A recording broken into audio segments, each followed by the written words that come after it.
My Little Pony, a kids show, which cares more about the fact that this chick lost her friend than that she's about to kill herself. The episode starts off with Twilight and Starlight sitting on a table in an amusing little scene showing Twilight is still adorable.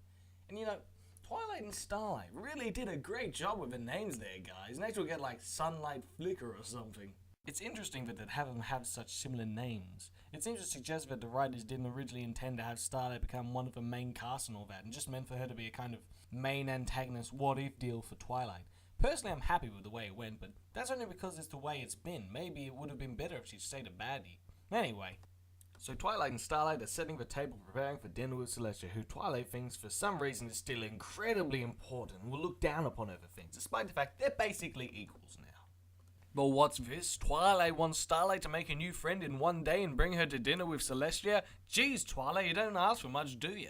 Maybe some notice would have been nice. I mean, sure, you made your 5 best friends in the span of one day and then did some really important thing, but that generally isn't how it works.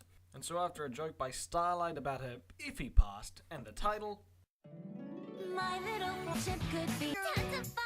A beautiful, you know you're all my very friends. Anyway, so after that, Starlight sets out to make a new friend, with a scene including the main 6 almost all equally. Almost!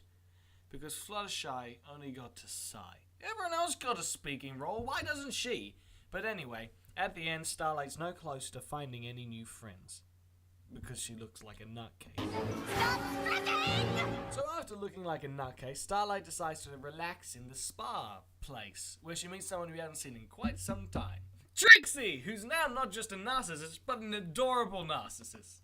Twilight and Trixie meet once again, with Starlight in the middle in some classic but timeless imagery. What really gets me in this scene, though, is that Starlight doesn't notice Trixie clearly being a giant asshole to Twilight. But I guess that's just how it works in these types of shows. I love the little exchanges of dialogue between Trixie and Starlight throughout the episode.